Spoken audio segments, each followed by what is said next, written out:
Assalamualaikum warahmatullahi wabarakatuh. Kami dari kelompok 3 Indralaya akan menampilkan video pembelajaran mengenai struktur protein.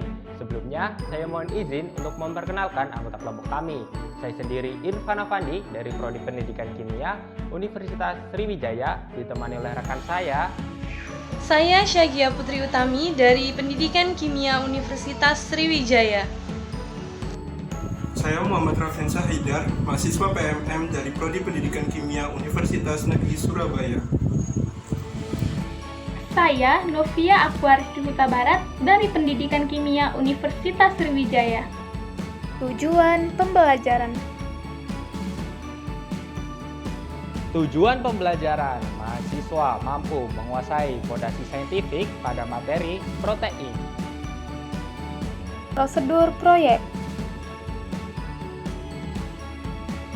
Adapun prosedur proyeknya yaitu 1. Carilah dan pahami materi mengenai struktur protein. 2. Gambarkan contoh tentang struktur protein. 3. Rekamlah dan jelaskan contoh struktur protein yang sudah digambar. Dan yang terakhir, lalu edit video tersebut dengan semenarik mungkin. Materi singkat. Protein adalah instrumen yang mengekspresikan genetik melalui proses transkripsi dan translasi di dalam sel. Inti sel memiliki ribuan gen, masing-masing mencirikan jenis protein yang terbentuk. Protein setiap organisme berbeda-beda, karena masing-masing memiliki deret unit asam amino sendiri-sendiri. Struktur protein adalah susunan 3 dimensi atom-atom dalam bentuk protein yang merupakan rantai asam amino. Pada ilustrasi berikut ini terbentuk ikatan peptida antara serin dan valin. Ikatan peptida merupakan ikatan yang terbentuk ketika atom karbon pada gugus karboksil suatu molekul berbagi elektron dengan atom nitrogen pada gugus amina molekul lainnya. Ikatan peptida hanya terdapat pada protein. Ketika reaksi berlangsung, molekul air dilepas. Hasil dari ikatan ini merupakan ikatan CONH dan menghasilkan molekul yang disebut amida.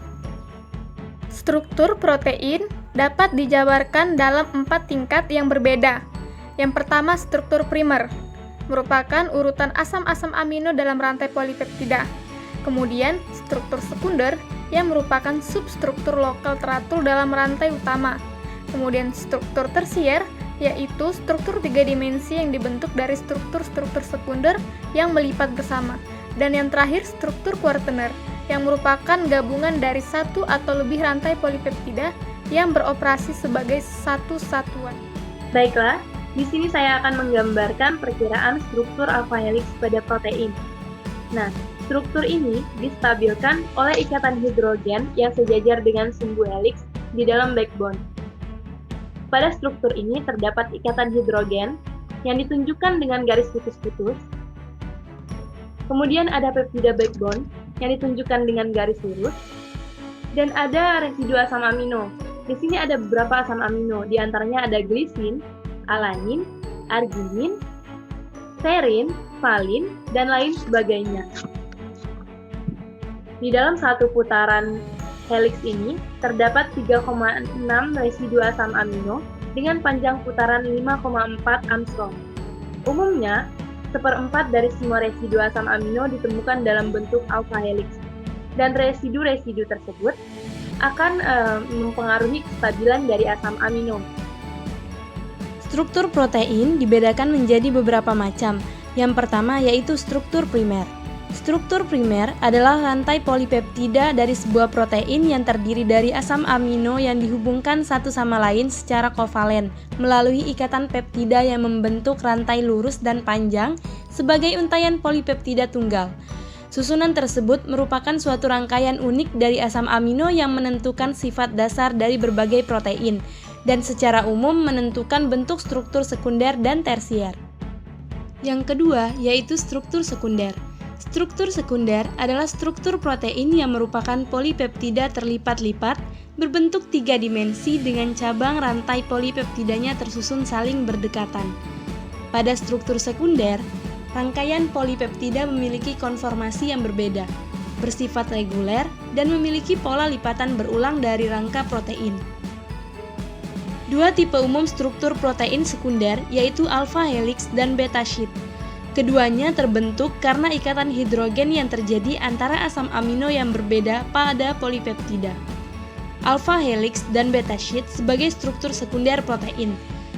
Alpha helix merupakan struktur berbentuk batang. Rantai polipeptida lembar berlipat beta sheet berbentuk lurus terentang, tidak bergelung tegang seperti alpha helix. Selanjutnya yaitu struktur tersier. Struktur tersier merupakan struktur yang dibangun oleh struktur primer atau sekunder dan distabilkan oleh interaksi hidrofobik, hidrofilik, jembatan garam, ikatan hidrogen dan ikatan disulfida, sehingga strukturnya menjadi kompleks. Struktur tersier menjelaskan bagaimana seluruh rantai polipeptida melipat sendiri sehingga membentuk struktur 3 dimensi.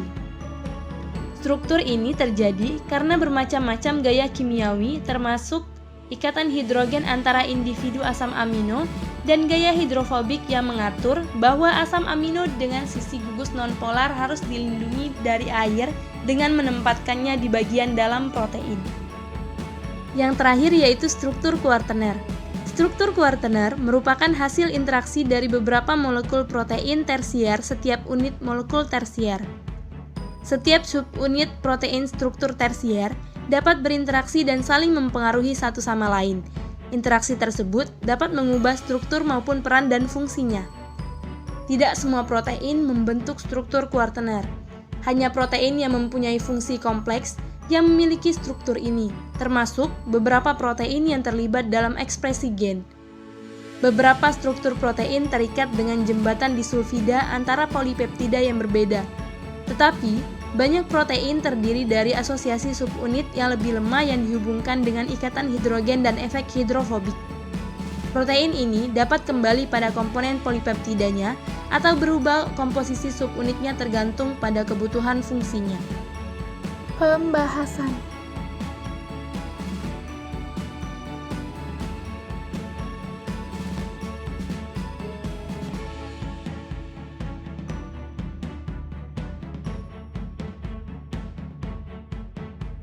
Kesimpulan. Kesimpulan yang dapat kita ambil dari video ini yang pertama, struktur protein merupakan sebuah struktur biomolekuler dari suatu molekul protein. Kedua, struktur primer merupakan struktur linear dari residu asam amino sepanjang rantai polipeptida yang melibatkan pembentukan ikatan kovalen berupa ikatan peptida dan ikatan disulfida. Ketiga, struktur sekunder merupakan struktur 3 dimensi dari rantai peptida di mana terjadi pelipatan bagian-bagian rantai polipeptida membentuk struktur tertentu yang beraturan seperti alpha helix. Keempat, struktur tersier merupakan 3 dimensi dari molekul protein secara keseluruhan. Kelima, struktur kuartener merupakan molekul yang kompleks tidak hanya terdiri dari satu rantai polipeptida tetapi mengandung beberapa rantai polipeptida. Sekian video pembelajaran mengenai struktur protein kami dari kelompok 3 Indralaya. Kepada yang sudah menonton, kami ucapkan terima kasih.